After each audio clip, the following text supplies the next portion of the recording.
How's it going? Mike and Corey. We're doing Philly cheesesteak right now. So, I would have a preheated hot pan. Feeds me up.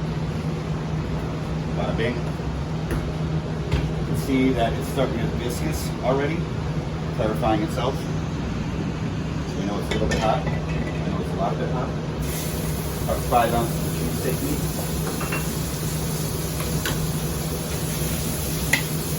Now, Corey, what do we add to meat while we're cooking? Okay. There you go.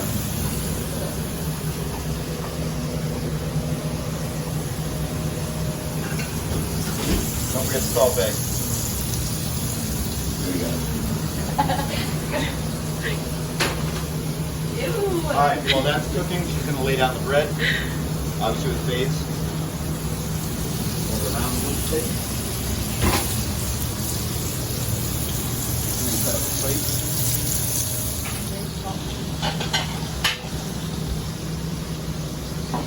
Now, for the purpose of the video, we're not going to do the French fries, but yes, it does get pickled. And in the meantime, Amanda, filmographer, look at a nice little sear, nice little fat one. And I would say it's about time to add the peppers, or the mushrooms and onions.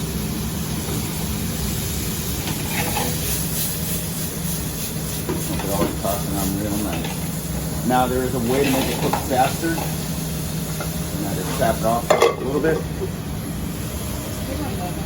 We can with a little bit of agua or H2O or water in English.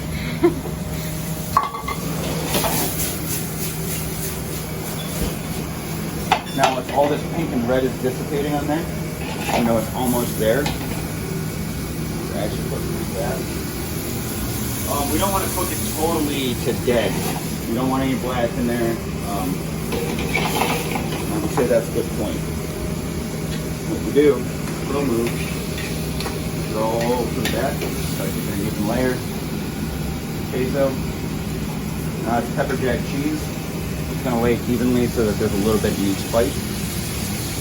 We're going to go back to the same move that we did before. The water helps steam it, helps melt the cheese on it, and helps cook the meat and keep it moist at the same time.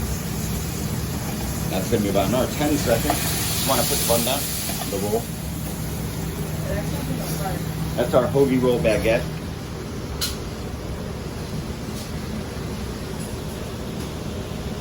Cutting board.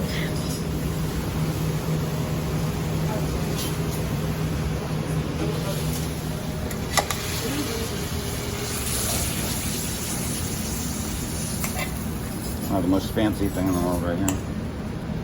We'll fix that.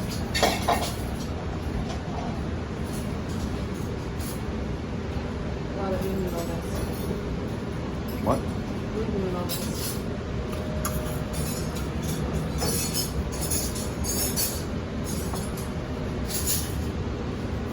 Which way do you cut it?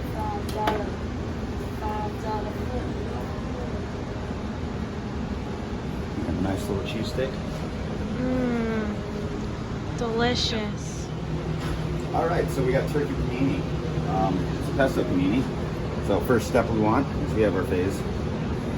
We're gonna put it in the panini press. And you want to lightly dust that. I'm gonna put it down on a plate, not to get my cutting board messed up. Now we can go there. So on the inside of it, layer the pesto, nice and even. Don't. This stuff is very strong. Do not go too heavy. On top of that, we have about 4.5 ounces of turkey, somewhere between 4 and 5. I fold it up so that way it looks really nice. You're getting more bang for your buck. And then throw move. And a little bit of salt because the mozzarella really needs it. And arugula.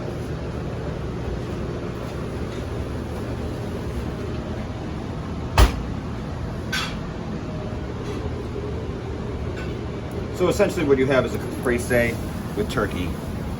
Pesto. Open up our little panini press right here. Press it down. Thank you, George Foreman. Thank you, George. Thank you, George. Thank you. Nice George dishes. Foreman. Panini Press. He was the heavyweight champion of the world for a long period of time. Can I make me a joke? No, he really was.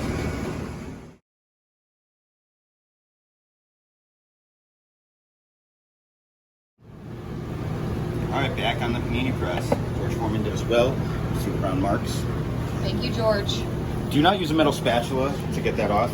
Your hands is not the preferable thing, but I do it anyway. Okay, cut. One pick. We stack. Served with fries and a pickle.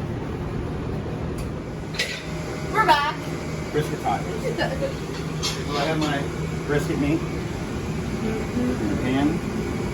You can use a flat top if you like, not necessary. I like to use a pan just because it keeps my flat top a little bit cleaner. It's going to get all that hot. These are caramelized onions in there. And Corey's going to throw down 3 6-inch tortillas. Get those nice. At the same moment, I like to grill them, but throwing them on a flat top does the same thing. It brings out an aromatic, also brings out the oils inside the lime, and it looks cooler, honestly. Doesn't take very long, as you can see. It's already kind of crisped up.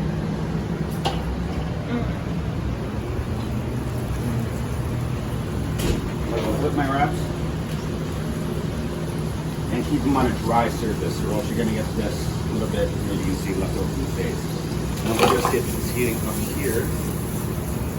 I'm going to do one thing. I'm going to hit it with a little cilantro first, just to get it mixed in there and get those flavors in there. To get the flavor time. Now we are missing one thing, Courtney. What is it? Salt Bay. Salt Bay. Let me show you how to do it. Drop away. Just a little bit.